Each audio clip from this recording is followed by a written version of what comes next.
keessumaa jidduu kana keessatti abbootii gadaa Karrayyuu irratti wanti raawwate, abbootii gadaa Oromoo irratti wanti raawwate gochaa addaa baay'ee suukkanneessaa akkuma karoora isaanii ilmaan Oromoo ija dhabsiisuu, ilmaan Oromoo liidarii dhabsiisuu kana ture kaayyoon isaanii.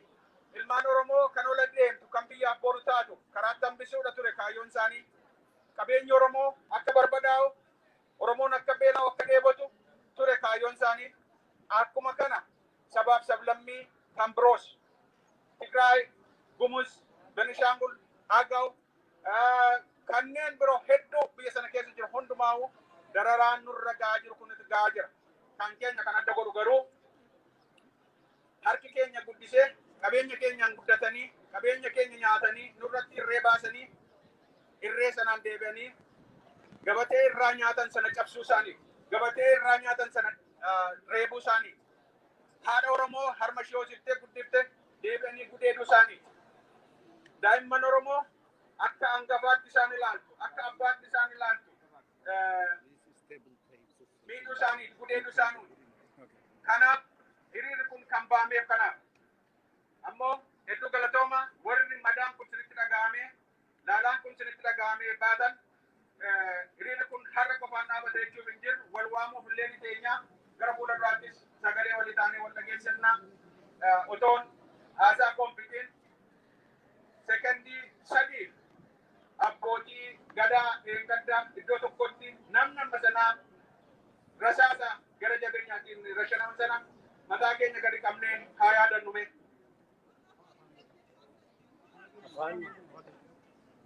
Okay. Isinumti kan akka dhageessanii isaanis akkuma kanatti yaadachiisuu jiru nuti akkanatti haa yaadannu.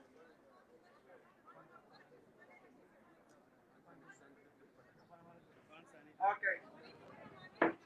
በቀደም ለታ በጅምላ አንድ ቦታ የተረሸኑ የአባ ገዳ አዛውንቶች አባ ገዳዎች አንድ ቦታ ላይ ነው ለሰላም እንደው የሚፈሰውን ደም በምን መልኩ ነው የሚቆመው በሚል ውይይት ላይ ያሉ አንድ ቦታ የረሸኗቸው ለአንድ ደቂቃ አንገታችን ደፋ አድርገን እናስታውሳቸው።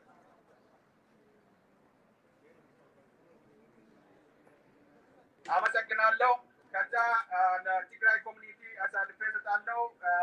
የሚቀጥለውን ለእነሱ ነው የምሰጠው። እኛ ግን አላባ ከንስሊት ከንነ አላባ ስሊት ከንነ እንዶ ተቆጥ ወልቲ ቀባ ፕሊዝ ዳፍራዲም ስለበርባደ ሁለተኛ ደሚና ሜሻ እንዶ ተቆጭ አደኖ አደንዳ ከነለ እንዶ ተቆጥ ወልቲ ቀባ ሁተኒ ደሚና ኮርነር ሰደረት ወልቲ ነው ቀባ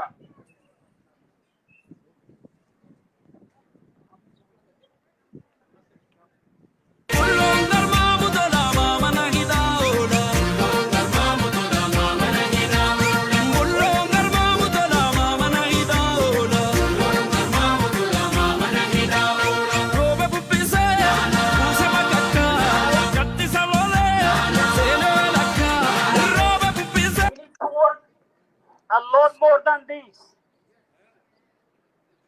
The crime that is taking place in Oromia, the crime that is taking in Tigray, the crime that is taking across Ethiopia is beyond our imagination. For that reason, our unity can reach our people back home. Remember, we all were refugees once. We've left our sisters behind. We've left our moms behind. We've left our sisters behind. You all have witnessed on the social media the crime that has been committed against our sisters. So, we have no time. Let us mobilize each other. Let us do our work. The reason why the crime is taking place so far, we haven't done our work. We all neglected our people back home.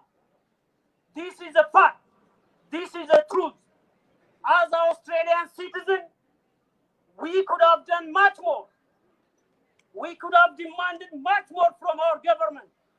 We as the taxpayers, We as a citizen of this country, we demand our government to sanction Ethiopia unconditionally. We are a citizen of this country. We've left our family behind. We're supporting them throughout our life as taxpayers as well. So, brothers and sisters, go home, do your homework. If you don't, the crime will continue.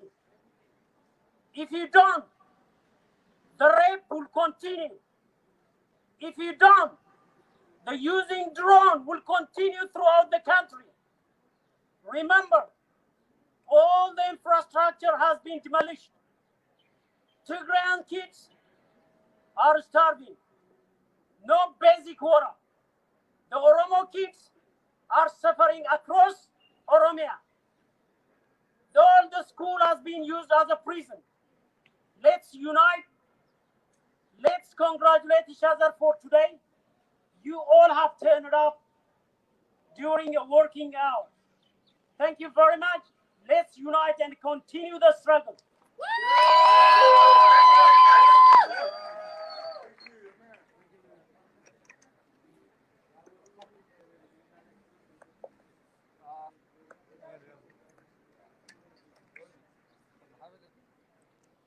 All of them, all of them.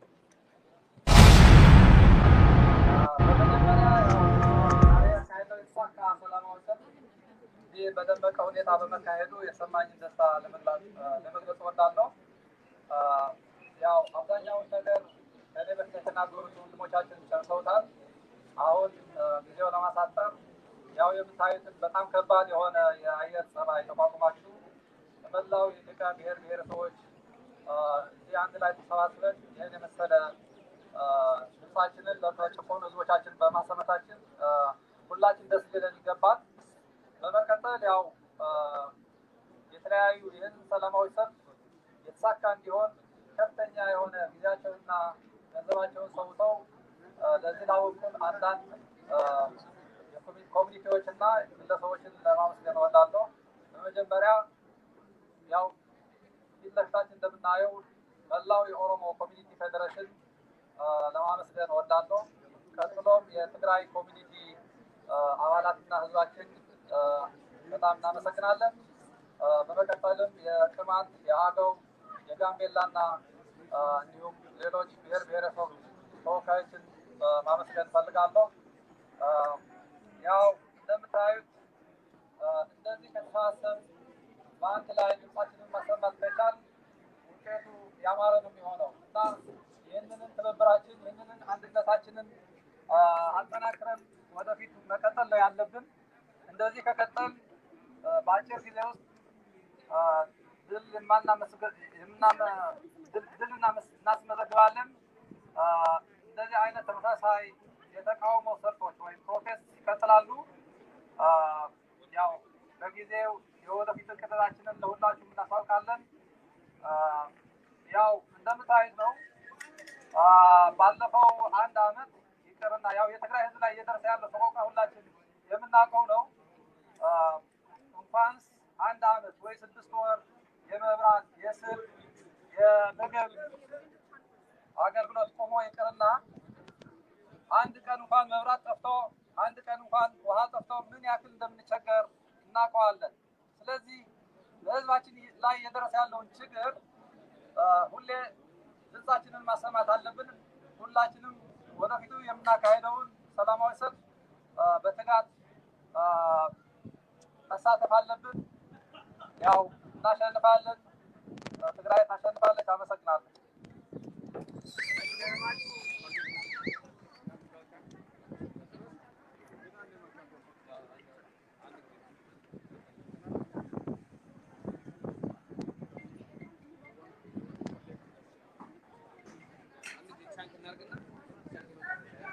Stop the genocide! Stop the genocide!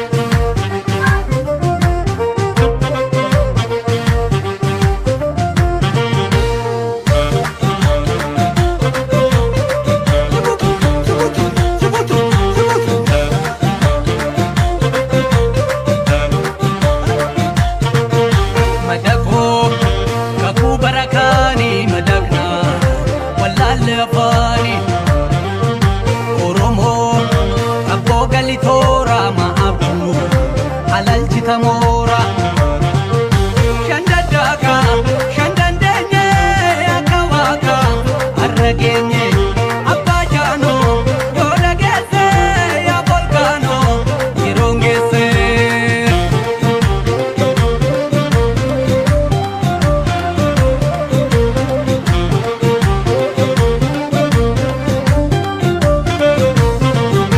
Ertiran chartarri gegese asmaram kukula dese Fokise imali arara nanole mute pankarara Labsi mote korke fakkeenya biqiltu kan dursu nageenya Hambaan ole calankoti dirmamu qabna sirna